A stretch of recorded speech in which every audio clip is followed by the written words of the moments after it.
আজকের আমাদের বাড়িতে ছিল একটা ছোট্ট অনুষ্ঠান, তা সেই উপলক্ষে চিকেন রান্না হচ্ছে।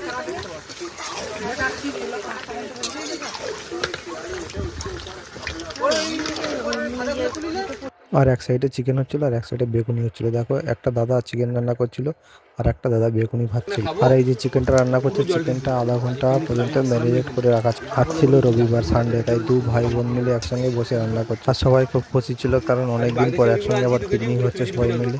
খুব হাসাহাসি আর কি, ঠাট্টা মজা সব রকম চলছিল।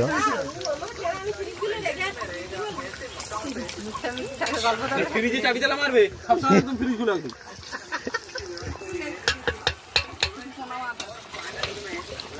এই ছড়া দেখ না তাহলে কি হবে? বিদেশি আছে, বিদেশি আছে, বেগুন রান্না কি হবে? তরকারিটা দিয়ে একটু গরম করে তোমার মন খারাপ বিদেশি আছে, দেশি উনি গরম করতে হবে না, খালি ওর মতো করো। আর চিকেনটা রান্না কমপ্লিট হয়ে গেলে তার ভিডিও ভালো লাগলে লাইক করো, কমেন্ট করো, শেয়ার করো। Tata, bye bye.